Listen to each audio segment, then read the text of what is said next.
ಉತ್ತರ ಕನ್ನಡ ಜಿಲ್ಲೆಯ ಪಾವಿನಕುರ್ವೆಯಲ್ಲಿ ಪಿಪಿಪಿ ಮಾದರಿಯಲ್ಲಿ ಅಂದಾಜು 3048 ಕೋಟಿ ರುಗಳ ಯೋಜನಾ ವೆಚ್ಚದಲ್ಲಿ ಎರಡನೇ ಬೃಹತ್ ಬಂದರಿನ ಅಭಿವೃದ್ಧಿಗೆ ಅಂತಾರಾಷ್ಟ್ರೀಯ ಟೆಂಡರ್ ಅನ್ನು ಕರೆಯಲಾಗಿದೆ.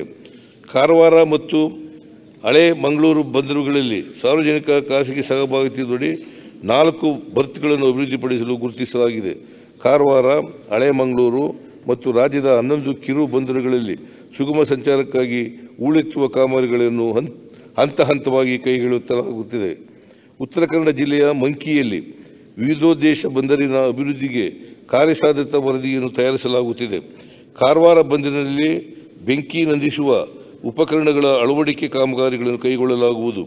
ಹಳೆ ಮಂಗಳೂರು ಬಂದರಿನಲ್ಲಿ 350 ಕಿಲೋಮೀಟರ್ ಉದ್ದದ ಕೋಸ್ಟಲ್ ಬರ್ತ್ ನಿರ್ಮಾಣ ಕಾಮಗಾರಿಯನ್ನು 24-25 ಸಾಲಿನಲ್ಲಿ ಪೂರ್ಣಗೊಳಿಸಲಾಗುವುದು.